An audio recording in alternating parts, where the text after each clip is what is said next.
This is That Video Game Podcast, episode 614 for July 29th, 2019. Welcome to Siege. Still need meatball. Just figured out how to tilt in the game.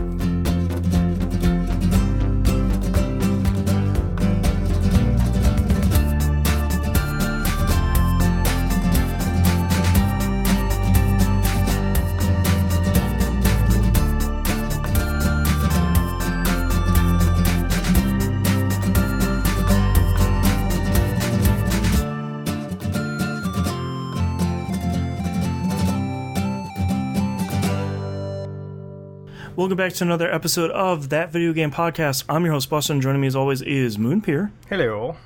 And the Nymph. Hello. Announcement at the top for all you patrons. Patreon.com/E1M on the ones or numbers. Brand new episode of Old Dog New Flicks. You chose the correct movie. Moonpeer and Jess watched it. Total Recall, 1990. It's out right now.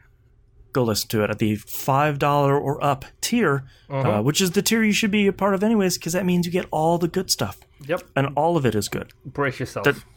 Brace yourself, folks. Yeah, it's like an hour long, and I get the sense it's sort of a hot one. Yeah, a little bit. Yeah.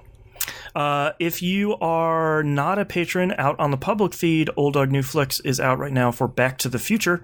Brace yourself. You have probably seen. Yes. And if you haven't, you should. I feel like that's required reading at this point. Come on, dude. That's the whole point of the podcast. That's right. The whole point of why we do the podcast. That's right. Old Dog New Flex. Check it out on the public feed on tvgp.tv. Get episodes 3 months early over on patreon.com/E1M1 at the $5 level. I think that's it. So let's get into what you've been playing, Moonpear. So a lot of personal issues this week and last week and the week before. And the previous 4 months. So, very few games this week. I got 2. And one of them you can write down straight away because we all know it's Dead by Daylight. Yep. DBD. Yeah, let's play some DBD. Which, funnily enough, I literally just send that message now to people I play with and just put DBD ?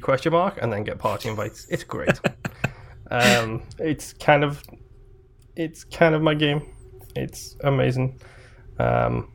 What can I say? I've played Dead by Daylight. Any new killers? Anything? Bill came out. How about them killers? Which one? Bill came out to the Survivor Bill. From Left 4 Dead? His patch just came out, so he's now included in the game. That's so good. And he came with 4 other costumes, which is other Left 4 Dead survivors for existing survivors in the game. Oh, that's really good. They've got a really good Alice costume in there. Yeah. They've got a really good Francis costume in there. Man. Who's the other one? Zoe? I think they've got Alice. I don't think Zoe's is in it. Wait, Zoe's might be. Yeah. I think Zoe's is in it.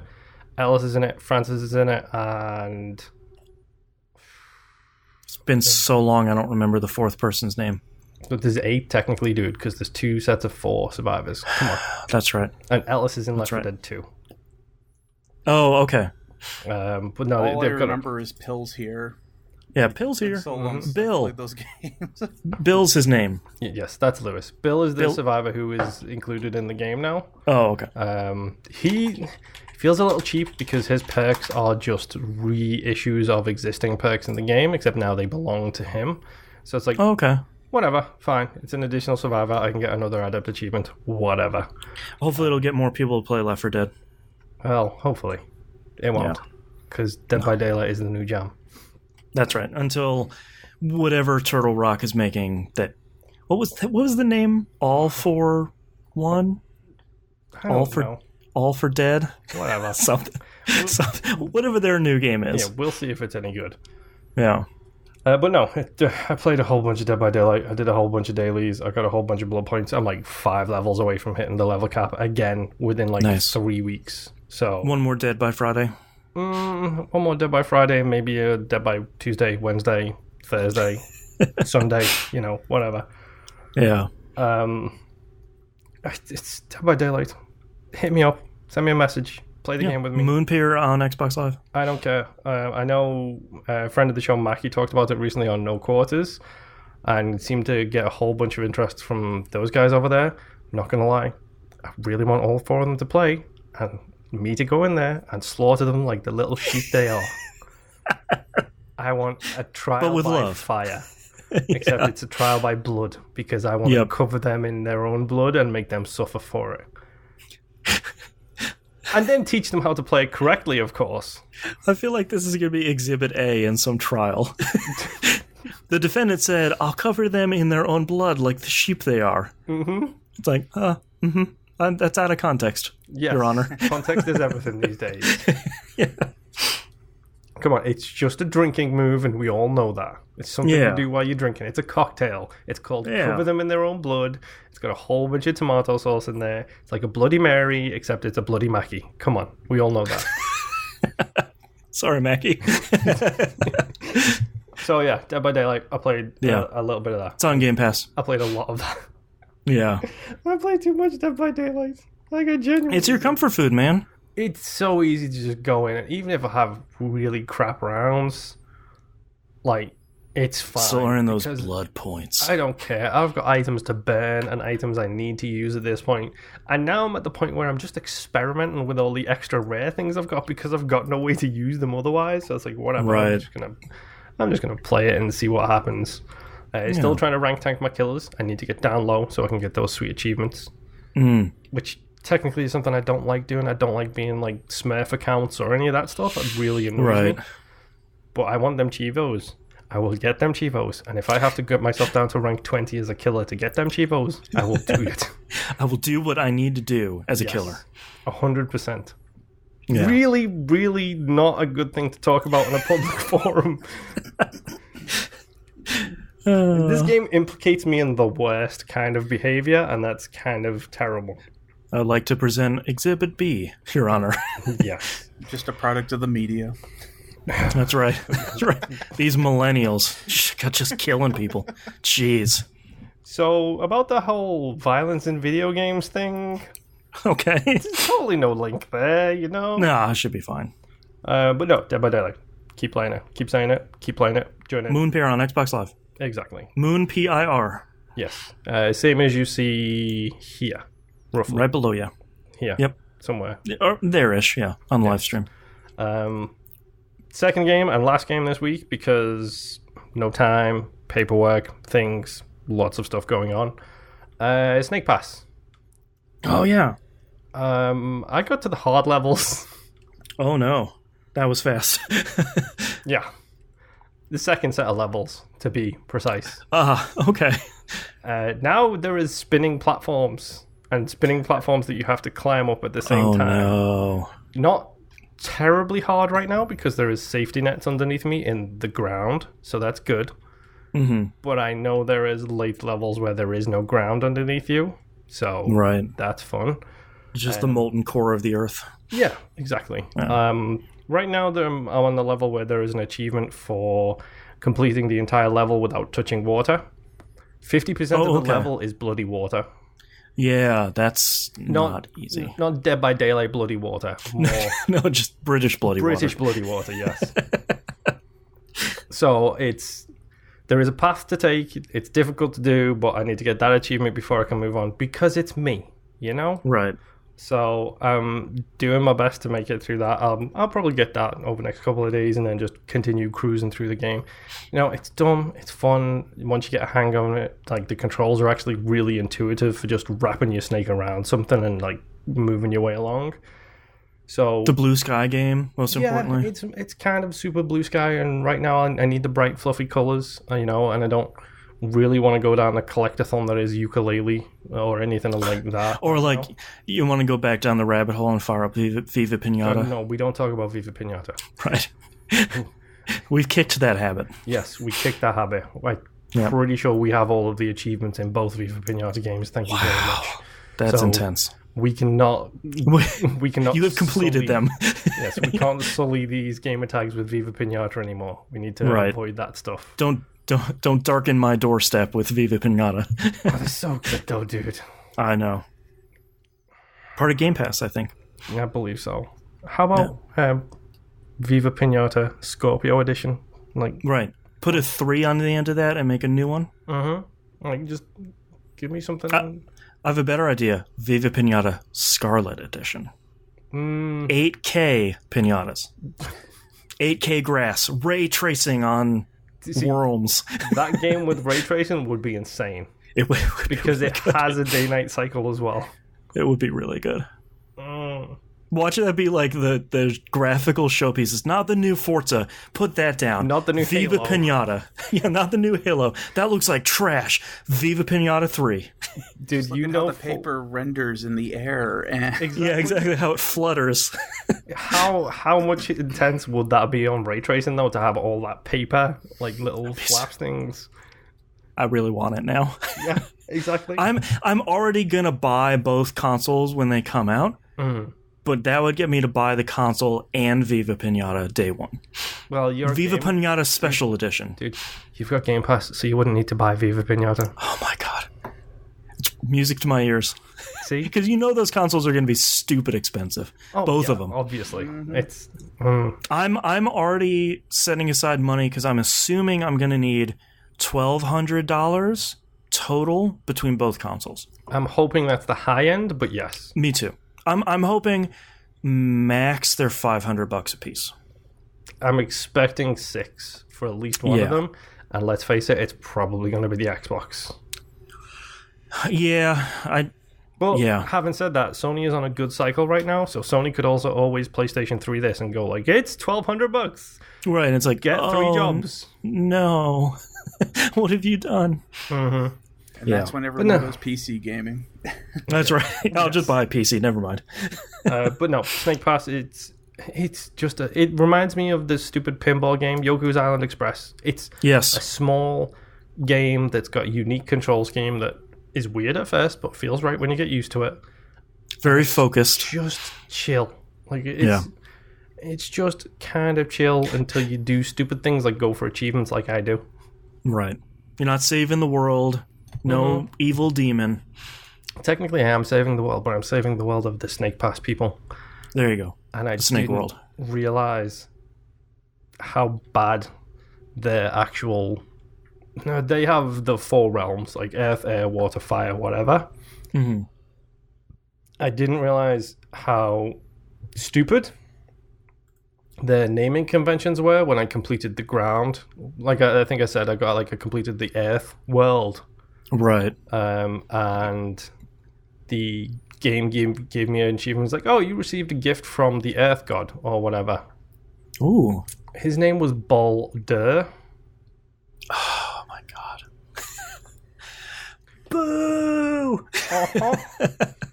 And guess what? The other ones are just as bad. Like, legitimately just as bad. And to prove that point, I'm going to read them out to you in a second as soon as I pull up the page, because I literally saw these achievements. I was like, are you serious? You didn't just seriously do this, did you? Okay, right. So there is Sog Gi, the water gatekeeper. Mm-hmm. Sin Dare, the fire gatekeeper. Okay. And Blow Wee, the air gatekeeper. Oh boy, that one's reaching. They're all reaching, dude. Come on. Cinder isn't that bad compared to the others. That's The bad guy in Spyro was called Cinder. That's true. But he's a bad They guy. should have gone with Airy for the wind. I mean, come on. See, there you go. Mm-hmm. Mechanical Beacon chat says the music in Snake Pass is great too. Yes, that's a really good soundtrack. It's super chill as well. It's a really handy, really good complement to the game. And the best thing is you can actually totally have podcast in one ear, music in the other, and it doesn't distract from either. Like it's, nice. It's that kind of hashtag YouTube video, 16 hours of music to study to kind of thing. I was trying to figure out who composed the soundtrack for Snake Pass. David Wise, which is exactly the person who you want to compose Snake Pass's soundtrack. So, but you know, Snake Pass is fun. Go give it a shot. It's on Game Pass. Insert the usual Game Pass promotions here. Right, that video Game Pass. Yes, exactly. Yep. Yeah. But yes, that's all I've been playing. What about you, Nimp? Tell me all about your 17,000 games to make up for the rest of us. Oh yeah. So, Tokyo Xanadu EX Plus, beat that. Yes. The enemies, I don't know if I just started getting better with the level difficulty spike or if it just evened out at some point, but it was a lot easier to get through than what I was being led to believe by the beginning, just by getting my butt whomped on the entire time. Right. So I went through, beat that. The final dungeon is, of course, longer than any of the other dungeons in any previous chapter. Of course. Yeah, it's... Strap in for a 4-hour dungeon. It's exactly. like, no, I can't. They separate your party into groups of 2, and you have 5 different areas that you have to go through with those groups of 2. Oh, boy. Which isn't... It wasn't horrible. They go through and they default which characters go in what areas, and you can change it if you want to. But they kept an element type that's going to help you in each of those areas. Oh, that's helpful. So you weren't completely screwed. So if you just stuck with the defaults that they had lined up already, you can go through the dungeon fine. Which is no thing. Mass Effect 2 suicide mission where it's like, I'll send Tali. Nope, that killed everyone. Okay. Yeah, which I was kind of worried about that, just because they don't even tell you because every dungeon they'll tell you at the beginning, these are the elements that you're fighting. That way you can figure out the weaknesses and figure out who you want to bring in with you. They don't tell you that at the start. They just say, hey, this is Team D through A. Figure it out. Good luck. It's like, well, I don't know, who's doing what. But like I said, luckily the default already set everything up for you, so you don't have to really worry about it. Beating the final boss wasn't terribly difficult. I spammed range attacks, so I was barely getting hit. And then they do a thing on the second form where, story-wise, they go through and they kill your characters. There's nothing you can do about it until your main character is the last one to come in, and they are, supposed to defeat the final boss due to story reasons. With the power of friendship. Yeah. Yeah. Which wasn't an issue. Everything worked out. Everyone was kind of happy. The ending was actually kind of, I won't say sad, but it wasn't really the ending I was thinking I was going to get. I think it's got multiple endings, 2 or 3. I got an alright ending, I guess. Right. But then it opened up a post-game dungeon area that you can go into. I will probably do that because this is like, this is what the true ending is. Aha. And this is the thing that I don't understand about a lot of RPGs is I have an ending. Go do this and you will get the true ending, which completely retcons the original ending that you gave me. So why is that ending there? Yeah, it's not like Persona 3, 4, 5 where you can get a bad ending and the game very much tells you maybe you need to make another choice and you'll get on the true ending path. Yeah. This is very much like you saw the ending, you got credits, and then is this part of the EX Plus version?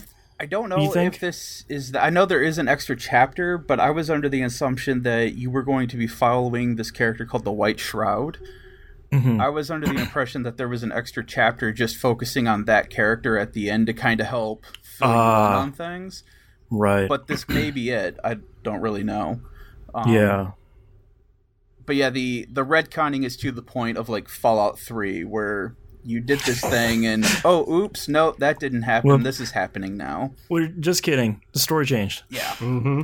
So that was a little weird. I'll probably do that sometime. I mean, I'm okay with the ending that I did get, so I'm not really pressed to, continue on with the optional end, besides later on just wanting to get more of the story.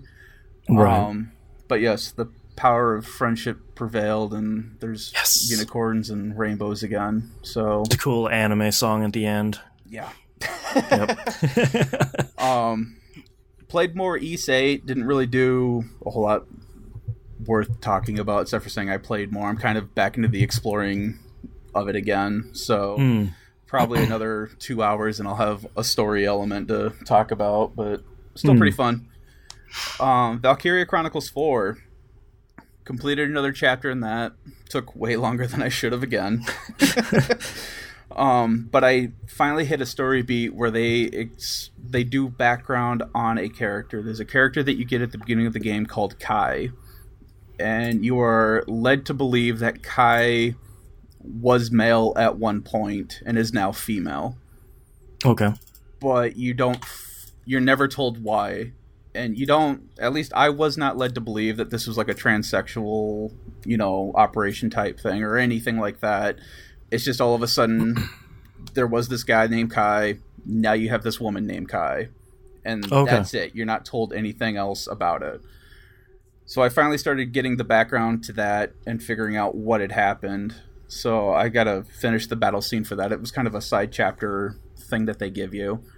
So that was a pretty interesting story, and it's branched off another path of trying to figure out, okay, so when's this going to come ahead where I fully figure out what's going on? Right, like when does it all come together? Yeah. Right. So that left for an interesting cliffhanger, and I'm looking forward to getting that all figured out. Not getting warm and fuzzies off of this, though. This is probably going to go bad. Oh, okay. Played more Crackdown 3. The combat is starting to become a real pain to play. Yeah. To the point that I'm kind of not liking the game now. That's about where I stopped playing and said, I'll get back to it later, and I haven't yet. Yeah, it's not even so much that the enemies are getting harder, it's just there's a lot more of them now. Yeah, Jesus, yeah. Isn't an issue, except for the fact that the lock-on is complete garbage. You can never aim at the thing that you want to hit. You're being hit by all these ground troops. You've got like airplanes that just start showing up for me. Drones shooting at you. Drones shooting at you. There's people up on higher levels of elevation that are shooting at you. And I'm still having the issue where it's hard to see who's actually shooting you if they're any distance away. And the lock-on is just complete garbage in this game. Well, and in most games, you would just stop using the lock-on and just manually aim, and you just sort of make your way through. But that doesn't really work in Crackdown. Like, the lock-on is there because it's really hard to manually aim, but the lock-on just selects whatever it wants, it feels like. Yeah, and the other thing I was starting to find, too, is that even if you don't lock on, if you're manually aiming, every once in a while, I don't know if I lifted my finger off the trigger a little bit or what, it'll just lock on to something anyway. Oh, interesting. So, and that was why I started using the beam cannon since the start, just because it was a lot easier, where if it just happened to go crazy and lock onto something else, I'm hitting all these other people as my weapon's going that way anyway. Yeah. You want to lock on something, I'm going to kill it, whatever. Yeah. Yeah. But, yeah, it's just to the point now where there's so many enemies happening at once that is just becoming a real chore to try to clear certain areas out. Yeah. And then you've got the other issue of if you don't complete enough of the side quests, certain bosses will be more difficult. Your survival rating isn't as high. Yep. And I'm to the point now where I'm doing those side quests, but my survival rating is only going up like 1%, 2%. Yeah, and it doesn't really explain why. Yeah. And so that's... The whole game's just becoming a chore, which sucks, because it's really fun just running around doing random crap, but combat is not its forte. Yeah, yeah. The next thing that I played, Marvel Ultimate Alliance 3. This game also has issues. So the game itself is still fun. I'm still playing with my kids, but the camera in this game is horrendous. Oh, yeah? You'll get it where it pulls too far out, or like we were just fighting Bullseye earlier today, and the camera was ground level. That's not what I need. It's ground level, and it's at the farthest end of the room. There's all these display cases in the room where you're fighting Bullseye, so you can't really see him. You can't really see your characters. You're getting mad rushed by all these ninja things, which are stun locking you to the point of being very angry. Yeah. Like they're throwing bombs, which will knock you back. Then you're stunned because they're attacking you, and then you just can't see.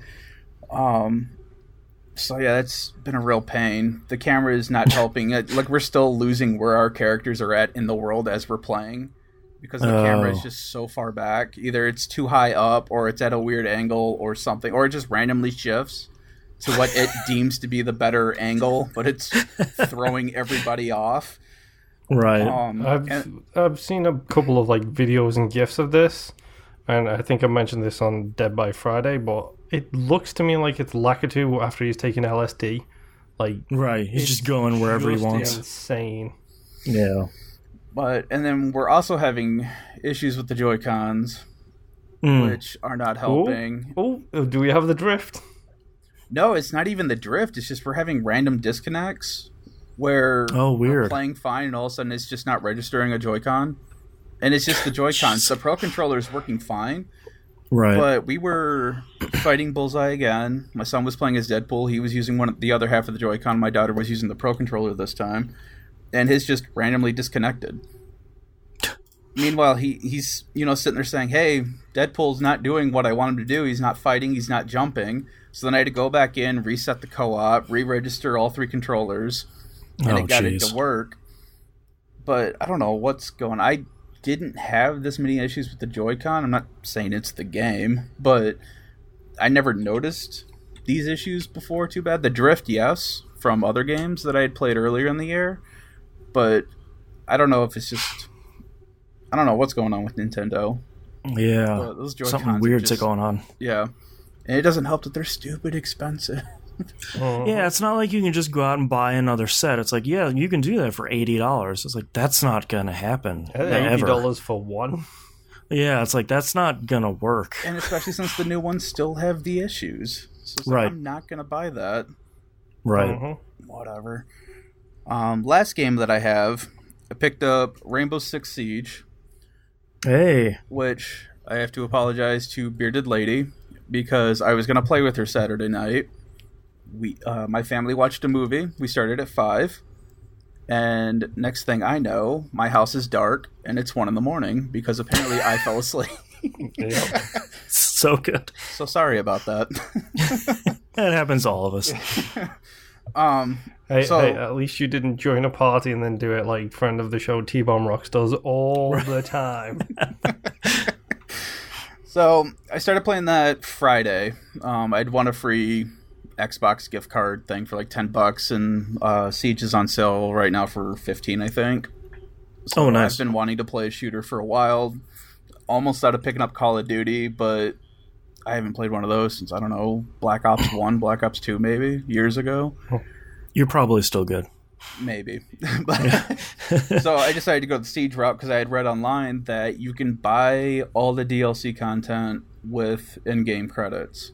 Yes, you can. And pretty much all content you can buy with in-game credits. It takes a while to grind it, apparently. Sure. But you can get it with all the in-game stuff. So I was like, all right, yeah, I'll support that. Why not? So my first game was disastrous. Yep. Just because I was still getting used to the controls, how everything works in the game. Okay, question. Did you go into the situations straight into, I'm assuming, casual multiplayer, because I don't think you can do ranked until like level 20, or did you do Terror Hunt?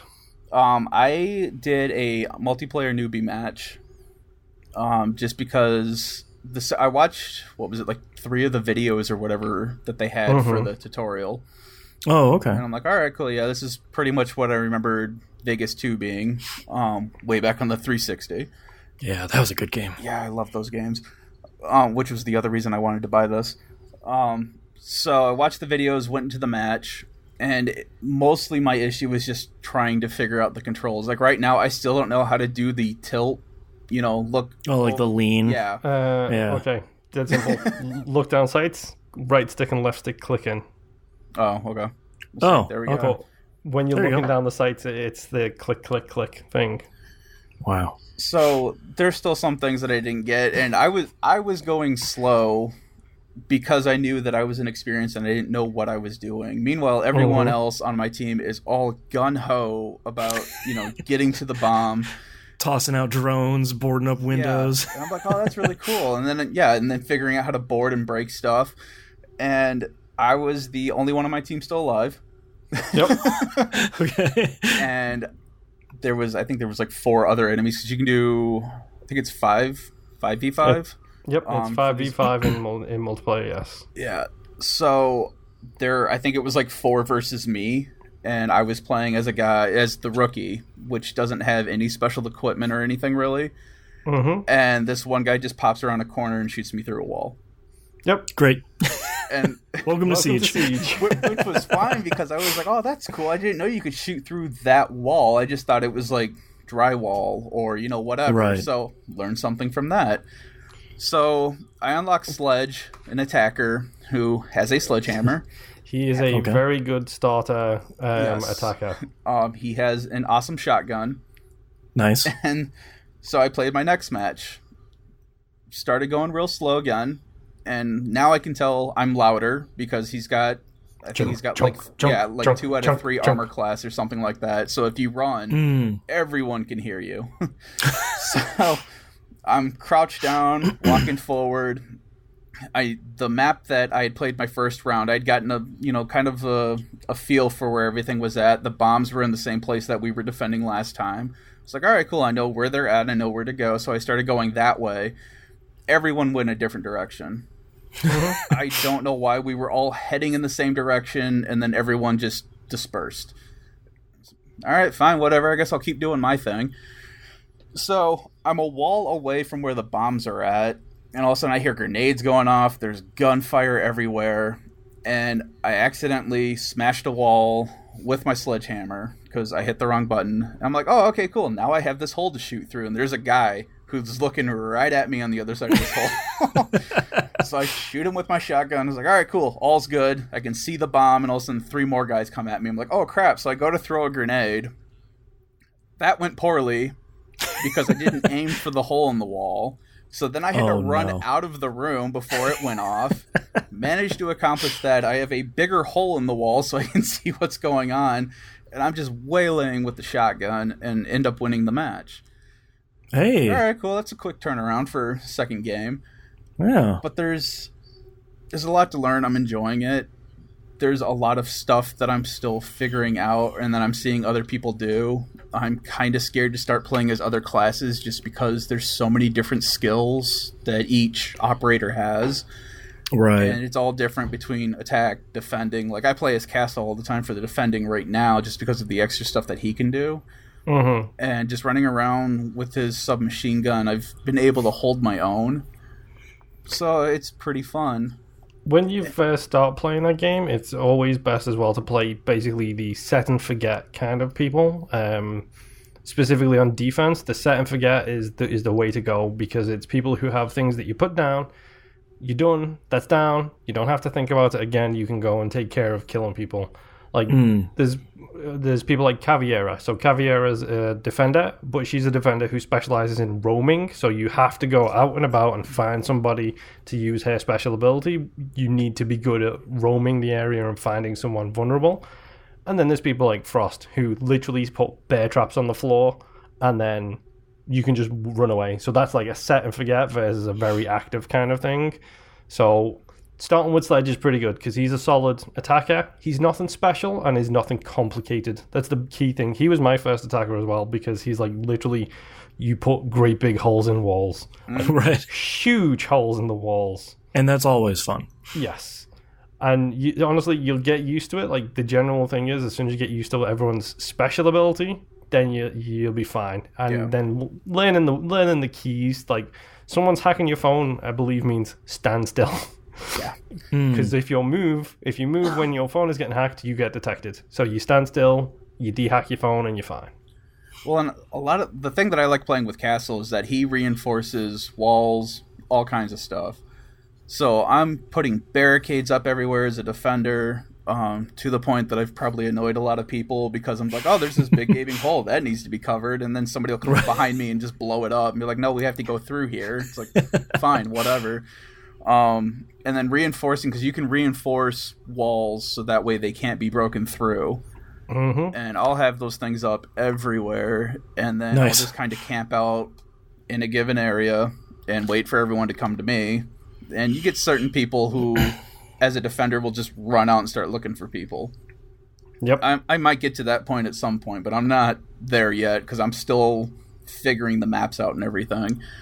So I'll hunker down, wait for people to come to me, and it's amazing how dumb some people still play, where they'll just run into a room. It's like, all right, gun that guy down. His teammate comes running in. All right, I guess I'll gun him down. Next thing you know, you're on a 5-kill streak because everyone just railroaded down this one hallway. Nobody was paying attention. Single file line. Yeah.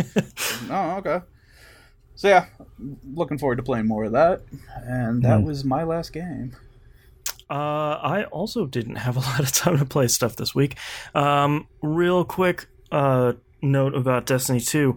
If you remember from a couple weeks ago, the Hannah and I ran through Destiny 2's dungeon, the Shattered Throne. He got the ship I needed, and I didn't. Ran through it again this week. No one got the ship, including me. Super salty about it. So I figured, let's look at the Fire Teams subreddit. That's just people that are looking for group on basically every platform except for Xbox One, because Xbox One has that really nice built-in LFG system, which yes, it does. It would be nice if Sony could steal that. That would be super great. Found a group. One guy didn't have a mic, and the other guy had never done it before. It's like, that's cool. I've done it a whole bunch of times. I'll help the guy that hasn't been through before. I can just help him, walk him through it. We go through super clear stuff. Defeat the first boss. He gets the ship, and I'm about to be super salty until I'm just lagging and the ship drops for me. So, finally got the ship, completed an entire seal. I now have the Cursebreaker seal, my 4th title and seal. So, super excited to finally be done with that and never have to do that dungeon again, because I'm a little sick of doing that, because I've done it a whole bunch of times. Yeah. So I'm working on the next seal, the 2019 seal right now, which will be the end part of that is coming out next week, and that's going to be a lot of grinding. I also played a little bit more Super Mario Maker 2. I spent a whole bunch of time playing the single-player mode, which sounds weird, but it's actually really good. And I think it's good for 2 reasons. One is, if this is your first Mario game, play the single player, because you get all these little missions where it's like, this one's going to be focused on the on-off switches. This one's going to be focused on, it's an auto-scroller, so we're going to teach you all about that. This one's all going to be about P-blocks and stuff like that. So each one is really laser focused on one specific mechanic that any user-generated level will combine these mechanics together. It's really good for me because I haven't played some of the last couple of Mario games. So, like, my wife and I played, one of them on Wii U, but we didn't play a lot. So I'm not entirely sure how to use the cat suit. There was a level specifically all about, here's how the cat suit does the dive move and climbs up walls and does all this stuff. So I'm having a lot of fun doing that, and I can go in and spend an hour. I can clear out just a handful of levels, learn a bunch of stuff, keep rebuilding Peach's tower or castle, and then kind of go on from there. I would recommend, if you're playing Super Mario Maker 2, play the single player stuff on and off, because it is actually much better than it seems. I played a little bit of the endless course stuff that is sort of the main draw, but nothing super exciting in there. Of course, I played one of those, they're now famous, like the 20-second don't stop running levels that are really popular. They're really good. I mean, they're really popular for a reason, and it is a lot of fun to just cook across this level, and just your brain is just reacting to whatever you're seeing on screen. You have exactly 20 seconds to do it, and you'll finish it at like 1 second left. And those feel really good. If anyone's looking for those are on the most popular overall courses filter. Yeah. So that'll be like the first couple. It's like running through a Rube Goldberg machine. Like, you get to see all of the insanity happen around you and not have to worry about anything. Yep, and I've played a couple of, because I never played Mario Maker 1, so I never experienced a lot of those like don't move levels, where it's just you plop down, the level plays around you, and that's very much a Rube Goldberg machine, where it's like this thing is it's bouncing you all around, and you're missing enemies by like 2 or 3 pixels, and it's doing this like orchestrated sort of thing, and that's really cool too. I don't think they're nearly as fun as some of the other stuff, but it's cool to see one or two of those levels where it's like you're you spent a lot of time on this level, just like connecting all these threads together, and it is trajectories and yeah, it's really cool. You could tell they're sort of getting these thwomps to land as close as humanly possible to you, while it sort of give you that anxiety where it's like, yeah, it's gonna hit me. No, okay, all right, we're fine. The machine continues to work. And lastly, I finished Bloodstained Ritual of the Night. Okay, thank you. We were up, then we were down. Where did we end? I ended okay. I got to give props to both Tia Bomb Rocks and Jimbo Jangles from the community for recommending buy a lot of pizzas and bring those with you. That was really the ticket. One pizza pretty much regenerates about half of your health. Okay. So that worked pretty well. I also went through, and I don't know why, but I got a bug in me to create the most powerful sword you can craft in the game, which means you have to like craft these 3 other swords that require other swords to craft. So I got in this whole thing. I made that. That was a pretty good time. Oddly, did not get a trophy for that. I sort of almost was expecting that. But I largely liked Bloodstained. I didn't like the last couple of bosses. I think especially the final boss was kind of a letdown. It wasn't visually interesting. It wasn't a super difficult fight.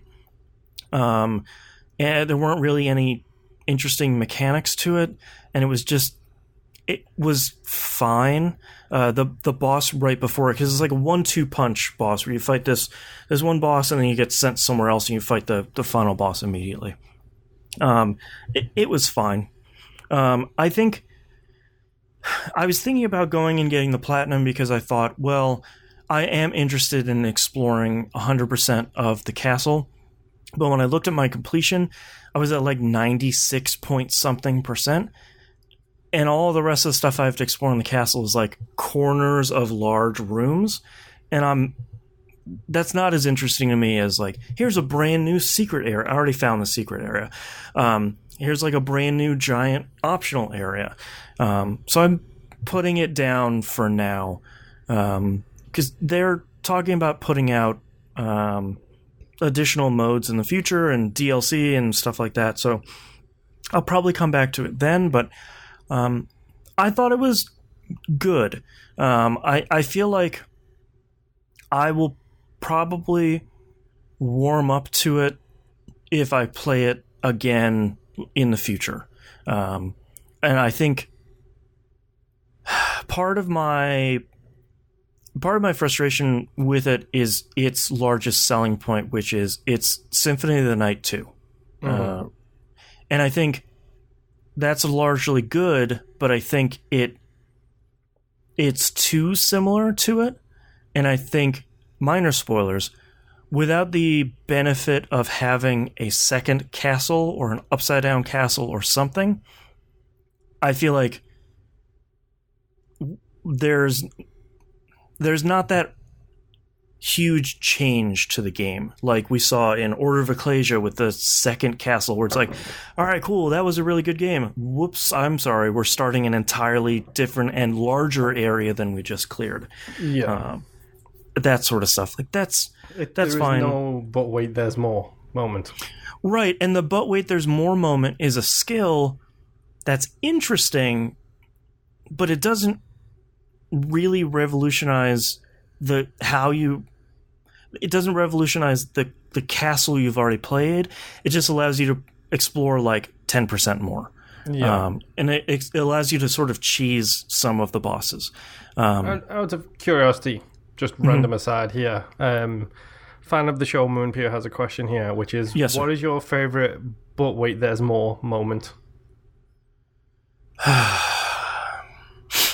I feel like it's the last 2 games I talked about. I think it's Symphony of the Night with the upside down castle, because you hadn't really seen that before, like in 1995, 6, 7, something like that. That was pretty revolutionary. And I think Order of Ecclesia did that really well, where it's like, you beat the final boss, good job, like the castle is safe. but and like the veil lifts and there's an even bigger castle that's way more difficult on the back half of that game. I think that was a really cool way of doing that. Something that I sort of wish that Hollow Knight had, because Hollow Knight is probably still my favorite Metroidvania, and there's nothing. The world is huge in there, and I feel like that's how they leaned in that game, which is like, we're not going to have like a second world or a shadow world or anything. We're just going to make it effing huge. Yeah, we're just going to make it really big. And some of the DLC plays around with new enemies in existing places, which I thought was really good. Nymph, do you have a favorite But Wait There's More moment? Not off the top of my head. Pokemon Gold and Silver. When you beat the Elite Four in Johto, it's like, oh, by the way, you can go over here now, and there's Kanto, the original, like, red, blue game, also, that you can just go through now, and their Elite Four is like level 99. And it's like, oh, wow. Oh, okay, so it's, you put the entire first game in here too, did you? Okay. Right, like you're doubling the size of this game. Okay. Yeah, I feel like that might be for me, I almost feel like that's an unfair expectation, because you can't pull the same trick twice. You can't say like, well, Bloodstained has another inverted castle. You know, like, you can't do that twice. But I sort of wish, and I know budgets were tight. There's like 6 studios listed at the front of that, so I know the Kickstarter money probably ran out pretty quickly, as they do in a lot of these larger games. I think they made a really great game with what they had, and I think Bloodstained is a really solid game. It just also comes on the heels of Hollow Knight, which is a 3-person team that made this giant, beautiful, incredible Metroidvania that really clicked with me, and understandably didn't click with a lot of people. And Bloodstained is Symphony of the Night 2, done really well. But I've played a lot in the intervening 20 years.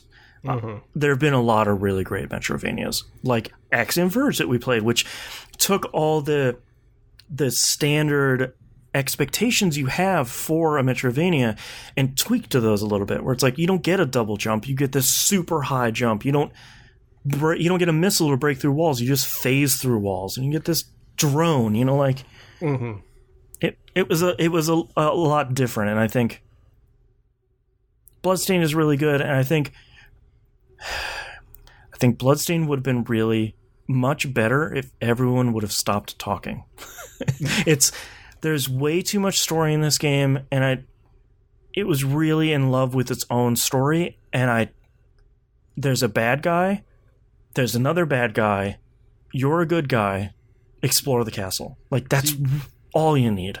Do you get the impression that that's possibly because while Symphony of the Night had 7 Castlevania games before it, and it just built on the existing lore, do you feel like maybe this is a case of, well, we did have 7 games of lore, and now we can't use that lore anymore, so we just need to stuff 7 games worth of lore into this one and get us back up to that point again?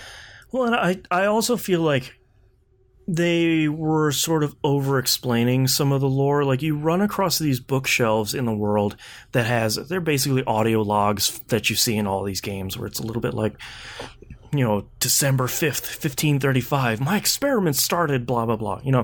2 pages worth of writing. That's probably all you really need. Like, the bad guy is really clearly a bad guy. Your motivation is really clear. I need them to be quiet so I can explore the castle, as opposed to, all right, I'm going to go to this vendor and I'm going to have another 5-minute conversation at the front and the back of me just trying to buy a potion. Like, I get it. Like, I just fought David Hayter and we're asking, is he good? Is he bad? I don't know. It's David Hayter. He sort of sounds the same, like, I don't know.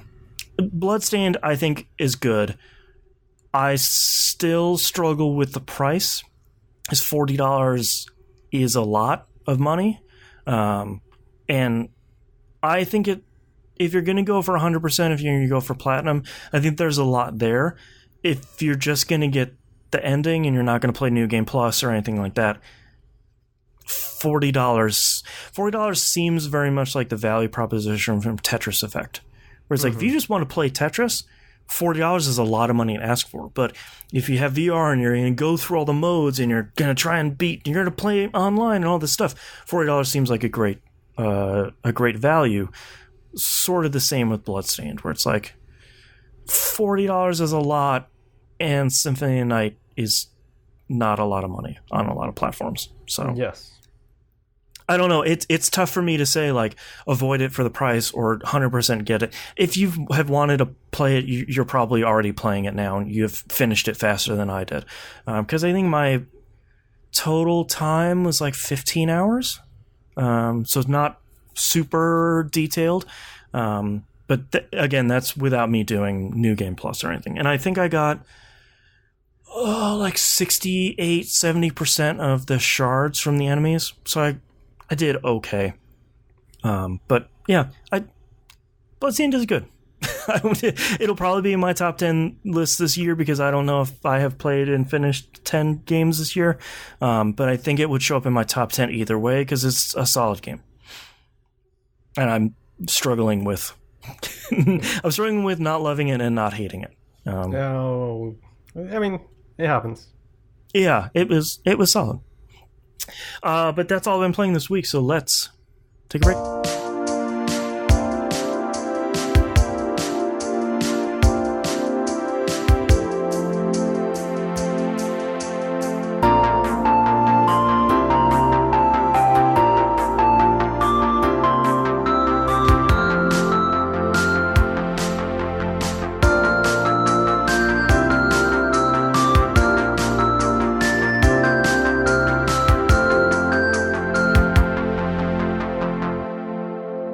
Let's talk releases for the week of July 29th, 2019. Trine 3 Artifacts of Power out for the Switch. Speaking of a game series I always wanted to play and never did.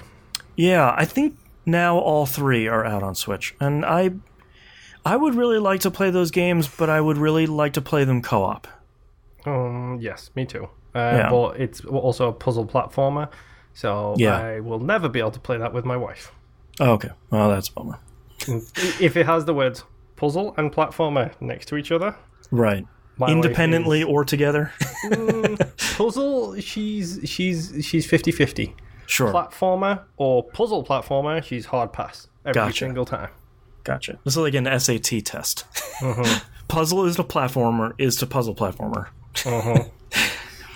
Forager comes out on the Switch. This is the surprise dark horse this year for cute, fun collection management games. People seem to really enjoy this, and I have not yet had a chance to play this on anything. I will watch the Jam Bomb Quick Look in 3 years. There you go. Oxygen Not Included comes out of early access on PC, Linux, and OS X. This is Clay Entertainment's latest game. They made Don't Starve. So this is a 2D space base management game, sort of. You have probably seen it because it's been in early access for over 3 years, I think, at this point. This isn't the RPG card battler game that they talked about at E3. No, I had forgotten about that. That's not... I don't think that's in early access yet. No, Oxygen Not Included has been in early access for a couple of years. It's now out for a full release, so go check that out. The Blackout Club comes out on PC, PS4, and Xbox One. This also comes out of early access. This was billed... I liked the summary for this game that they put out. It's a 4-player co-op paranormal horror mystery game. I'm sort of like, okay, yeah, I'll check that out. That was a cool trailer. This is kind of an interesting game. I would recommend people go check out the trailer for. This seems like something that I think would be up our alley. So something to keep an eye on. Mutant Year Zero Return to Eden Deluxe Edition comes out PC, PS4, Xbox One, and Switch. This is the base game plus the first expansion, The Seed of Evil, sort of smushed and bundled together. So if you haven't yet played the turn-based, super hard strategy game, Mutant Year Zero Road to Eden, It is now out for essentially a discounted price because they put the two together. It's a pretty good game that I need to get back to once I want to fight with the difficulty. It's not a bad thing. It's just first two missions really good. Third mission super stupidly overly difficult. So hey, that sounds just like I don't know, Ars Arcanum, Baldur's Gate, Icewind Dale. Yep. Yeah. Harkens back to the good old days of the past. Yeah, smush that stuff together with an XCOM sort of game put into an open world thing, and it's pretty good. Lastly, Madden NFL 20 comes out, PC, PS4, and Xbox One. I tried to figure out what the newest thing is about that game, and there's some new story mode, and that's about all I could find out. Yeah, spoiler alert, guess what? They slowly but surely roll the things from FIFA into Madden when they realize it's a hit in FIFA. About 3 years later. The groundbreaking story mode was 3 years ago in FIFA. The Ultimate Team was 10 years ago in FIFA, so on and so forth. Yep. But you know what that means, don't you? It means video games have started. Yeah, we had of the year. We had a quiet May and June and July, and now it's just gonna kick in. Madden has hit, the fireworks go off, and then all of a sudden it's just like you get a release and you get a release and you get a release and everybody gets a release. And speaking of, let's move on to our first news story. Remedy Entertainment celebrates Control finally going gold. That is coming out August 27th, 2019. I am really excited to finally see this game and hopefully play it. I am too. I mean, I think I've discussed this before, this is a #Remedy household. Yep. So we will probably be getting a day one regardless of financial situation in any way, shape, or point. You gotta support Remedy. We are Remedy through and through. The thing that surprises me the most about this, Jeff Gerstmann is pumped for the release of this. That's interesting. And Jeff Gerstmann is someone who has not liked a lot of Remedy games. Right. He loved the concept of Quantum Break, but wasn't a huge fan of the game. Right. Same with Alan Wake. Same with the Max Paynes. The fact that a stoogey old critic like Jeff is suddenly hyped about a Remedy game, right, means that I need to control myself. Oh, that was 100% unintentional, by the way. And not get hyped out the moon for this because, again, I didn't mean to reference myself. Well, and the good benefit is it's only out in a month. Yes. And it's coming out PC, PS4, and Xbox One, and I feel like they haven't put out a lot of trailers on it. I'm assuming and hoping that's going to sort of ramp up here now that we're less than a month to release. But the stuff they've shown off so far has, 1, been stylish, 2, been confusing, and the combination of those two things is right in my wheelhouse. Yep. It's very Alan Wake. Yeah, like a lot of Alan Wake's trailers were sort of like, cool, this looks spooky, and I don't know what's going on here, but I'm interested, I think. Wait, a flashlight is your weapon? What? Right. Boy, and that game starts out so slow, too. Like, that's a slow burn, and I love that, the opening to that game. Oh, man. Next news story, Australian studio Defiant Development is ceasing development of new titles. This is a studio near and dear to my heart and Moonpier's heart because they made Hand of Fate 1 and 2. Hand of Fate 2, which we have unfortunately not yet run into in the Wii Roguelike backlog. But Hand of Fate is number 1 in our list of favorite / best roguelikes of all time. Hand of Fate 1 is really good. So this is a real bummer. They cite their struggle to keep up with the changing shape of the games industry, along with their risky approach to development, which on the surface sounds bad because you sort of assume like they're beating their employees and they're crunching 20 hours a day. They're just basically saying that they were highly agile and experimental and focused on rapid iteration of their games. And it sounds like that experimentation, that iteration sort of caught up with them in a way that it sounds like they weren't really expecting. Yeah, I mean, the problem with that kind of development cycle is, yeah, it's great that you can be that flexible and stuff, but you need to get things out the door, and you need to get things out the door quick and make books to keep being able to do that. And we haven't heard from them since Hand of Fate 2 dropped. Yeah, and they have been showing off the game they were working on, which is now canceled, called A World in My Attic, which looked hugely I don't really know. Ambitious is the word I'm looking for. Maybe more so than I think we were expecting out of the studio. And I really wish they could have put that out and seen if that would have landed. But that's a real bummer. And it's thankfully there are other studios that these employees are already looking to get jobs at. So as always, hopefully people land on their feet. But I think you're going to bring up the point I was going to prompt you for, so go ahead. I'm going to have to make a mental note to myself to buy Hand of Fate 2 sooner rather than later, because stuff like this, sometimes you get good headway on games being removed from digital storefronts. Right.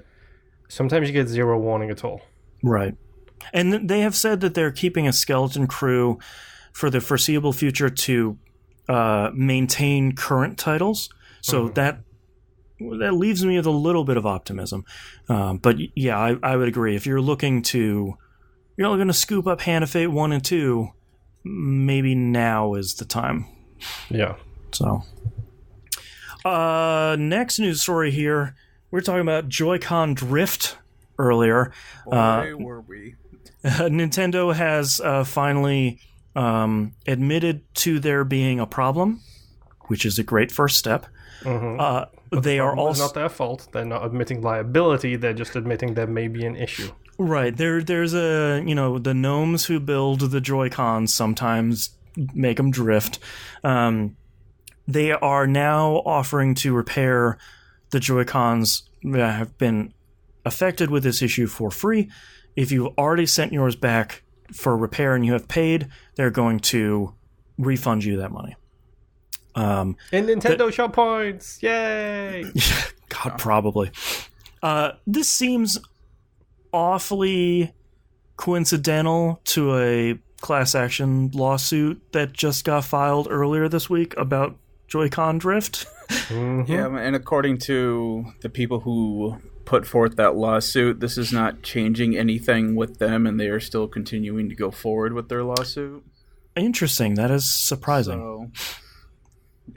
Yeah, because now they can tuck in the, well, clearly you knew about it because now you're doing something about it. Right. And also they can tuck in the emotional and physical damage done to their psyches because they need to purchase corrections for their Joy-Cons. Right. Whatever typical American lawsuit language is in there. So good on Nintendo. It would be nice if they would fix the problem in newly manufactured Joy-Cons, but that hasn't been the case for a while. So that's a bummer, because this should have been fixed a while ago. And buying a Pro controller should not be the solution. Because those are also stupid expensive. Get yourself a dongle, like I did. Yeah, buy a dongle. I have thought about picking up, 8-bit that does the controllers. They make some. Someone had mentioned Bitendo also does some. Someone had mentioned it on Giant Bomb, where I believe it's called 8-bit, the company, where they make pretty decent controllers that work with the Switch. They're not Joy-Cons or anything, but you can get like an old SNES style controllers. Oh, those are the Bitendo ones. Yeah. Okay, yeah. Those, I've heard those are fine. And they're like half the price of whatever Nintendo has. So. Oh, right. Yeah, whatever. So only $40 instead of $80. Yeah. Yeah. And last news story this week, a news story that I am super pumped about. I know Moonpir is as well. 2 Point Hospital finally coming to consoles later this year. Moon and I are both big fans of Bullfrog from back in the early to mid 90s, and then didn't make a ton of stuff. They made a game called Theme Hospital, which was and probably still is really incredible. You can get it on GOG. They made a sequel to it in all but name in 2 Point Hospital. And that came out on PC last year, 2 years ago, maybe. They're finally porting it to PC, that's still on PC. They're porting it to PS4, Xbox One, and Switch later this year. It will get a physical and digital edition. And they're bundling all of the DLC that's come out for the PC version day one in those editions. So that's pretty great. My only hope is that so on PC right now the base version is $35. You want to put it out on consoles for $40? That's probably a pretty easy recommendation. Maybe 30 bucks for a 2-year-old game. Maybe $20. How's 20 sound? Do I hear 20? Anybody got 20? Yeah, 20 is a shoe-in. 20 is okay. Yeah. So I'm very excited for that because I very much want to play 2 Point Hospital, but don't. As we've talked about a lot in this show, I have a good video card in my PC. My PC is good. I don't want to sit in front of my PC and play anything right now. I would rather hang out with my family on a couch.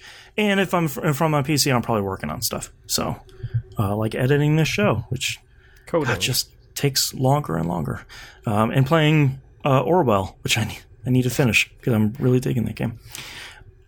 All right, let's move on to emails and questions. T-Bomb Rocks has our question this week from Discord. I've put a fair amount of time into Marvel Ultimate Alliance 3, and for the most part, I'm enjoying it, even with its flaws, camera/jaggies, etc. It's a game that is more fun than it is good. Can you think of some games you personally would classify as a fun game that's not as good?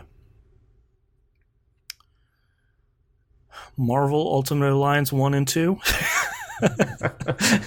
The first one, definitely. Having played that with my son last year, that first one is rough. You can even go back to like X-Men Legends 1 and 2. Like those were very much like proof of concepts where it's like we're taking this sort of Baldur's Gate / Diablo thing and putting superheroes in it, and it mostly works.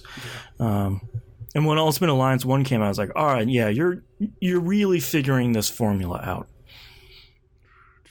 I mean, fun but not good. I mean, I always think about smaller, like, Flash games and stuff like that when I'm thinking of this. Like, Shower with Your Dad Simulator is not a good game in any way, shape, or form, but that is a fun game. Yeah. Half of the...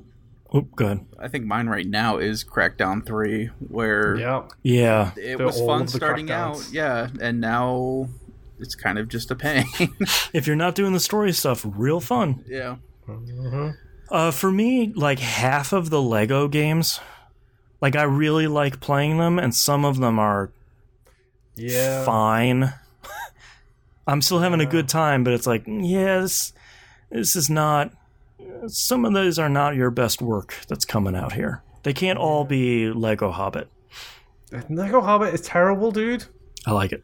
Lego Hobbit is like just horrible because it's the stupid one of the ones that do the voice acting over the game. Mm-hmm. It's terrible. And then you got the special hats thing where it puts a stupid Sherlock Holmes hat on the dragon because, spoiler alert, Benedict Cumberbatch was Smaug as well as Holmes. I forgot about that. That was pretty dumb. Classify a game that's fun that's not as good. I feel like we can't say... You can't say AP. Don't say AP. We can't even mention... Yeah, we can't say Alpha Protocol because that's just the... It's a given. That's the watermark here.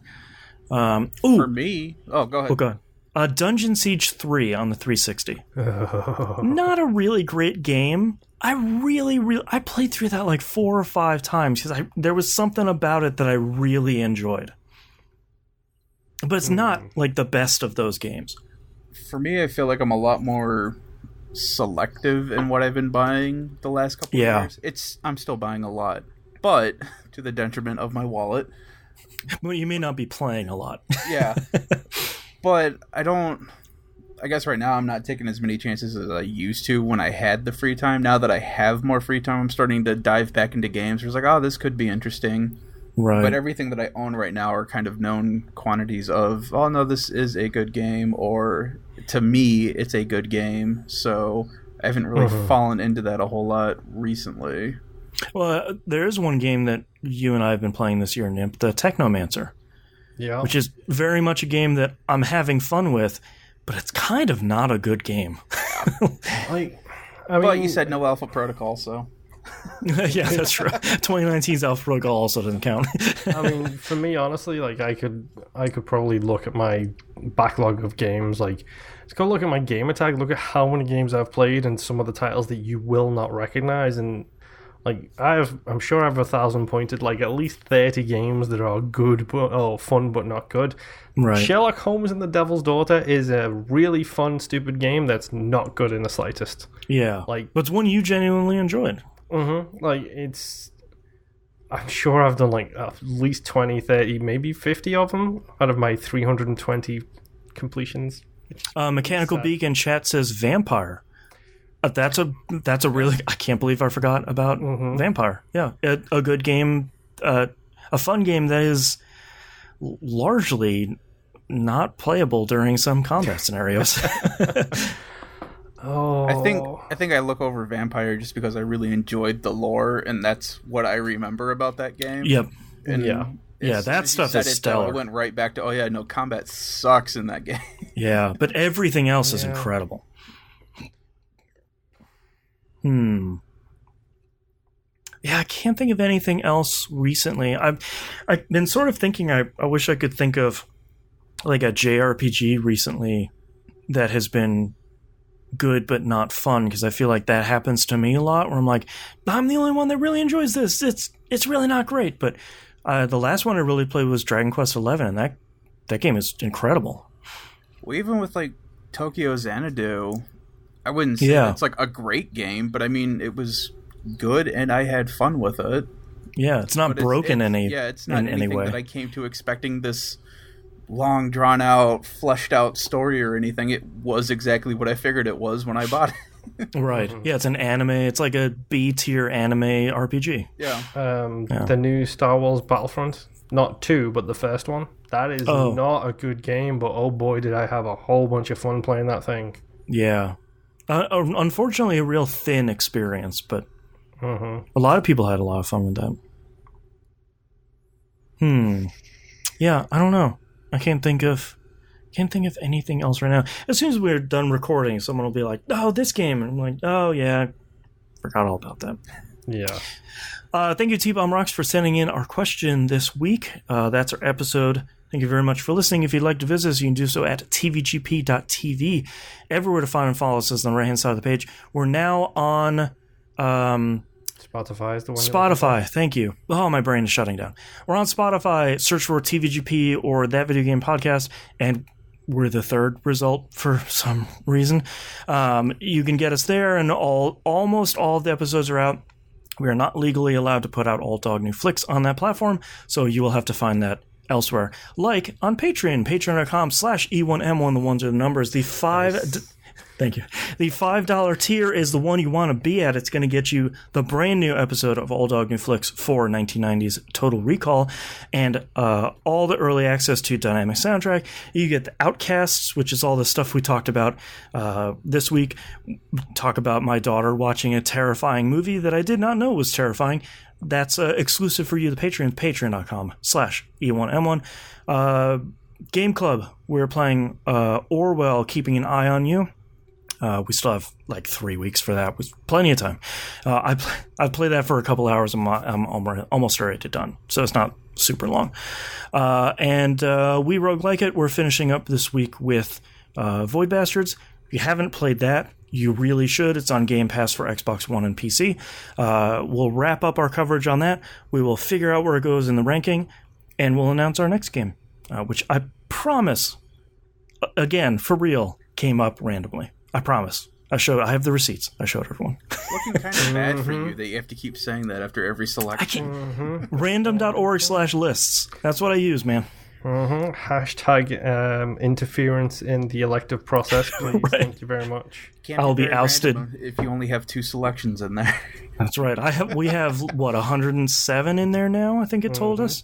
And 105 of them are the same thing, and 2 are the other things. 105 are just blank cells. Oh no! Look what it came up. Yeah, no. I take my job as head scientist very seriously, and so does random.org. So go listen to that. We Roguelike It is really great. That's episode 40.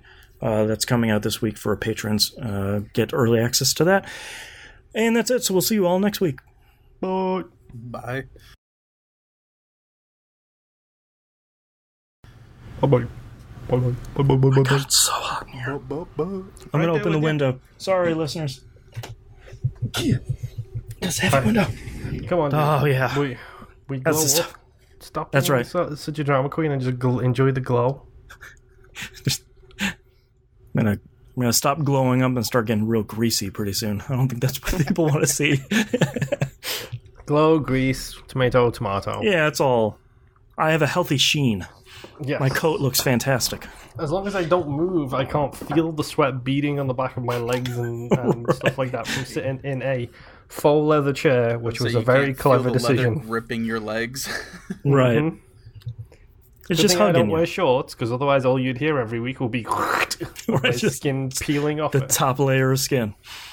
Oh, man. Okay, well, hit me with those titles, Nimp. All right. I have DBD, ? Yep. All for Dead. Make them suffer for it. It's like a Bloody Mackie. Rank Tank My Killers. Smurf Accounts. Rank tank is a really great term, by the way, that I have never heard before, and I really like it. Thank you, it's not mine. I'd love to take credit for that one. Yeah. It's real catchy. I like it. Product of the Media. I got to the hard levels. Not DBD Bloody Water. We don't talk about Viva Pinatas. 8K Grass. All about P Blocks. I ended okay. Buy a lot of pizzas. I don't know. It's David Hayter. And I did okay. Moon, how about you? DBD ? Bloody Mackie. How that came out of my mouth, I don't know. Is it, before I continue, is it me or did I really incriminate myself? Like, sounding like a 100%. psychopath a lot during the start of this episode? Yeah. Okay. I mean, as long as they don't take certain clips and... As long as the media doesn't get a hold of it. Yeah. Okay, so Bloody Mackie, Power of Friendship Prevailed. Welcome to Siege. I had to put that in there because me and Boston said it at the exact same time. But wait, there's more. Remedy Household and Control Myself. Let me write down Control Myself. I have DBD ? That's out of context, Your Honor. British Bloody Water, which I really like. Product of the Media. 8K Grass, I don't know, it's David Hayter. Welcome to Siege and Control Myself. I really like British Bloody Water. It's very appropriate for that start. Yeah. DBD ? is also good. Yeah. I really like Welcome to Siege and Control Myself as well because there's two accidental great moments. Yeah, I also like Welcome to Siege. I'd be okay with that one. Control Myself I would almost rather leave as an in-show joke because I think how that landed was really good. So what of our top two, DBD ? And Welcome to Siege? Yeah. I could be talked into that. Out of the two of those, I would probably lean more towards Welcome to Siege. Me too. That sounds fine to me. Unless you got any other ones that are going to beat it, but... No, I think this one's strong. Okay, let me know when you guys are ready for Welcome to Siege. I still need Meat Shield. God damn it. That could just be the title. Your title. Yeah. Is it Meat Shield? No, it's Meat Wall. Okay, I got it. I'm going to go with that. Which is an achievement in the game, by the way. Okay. All right, Imp, you ready? Yeah. All right, starting in 3, 2, 1. This is That Video Game Podcast, episode 614 for July 29th, 2019. Welcome to Siege. Still need meat wall. Huh, just figured out how to tilt in the game. All right, thank you so much, everyone, for joining us live and watching the video and all that. We'll see you all next week. Bye. Bye. Have a safe and wonderful day. Where did that come from? I don't know. Boredom. All right, we can stop recording.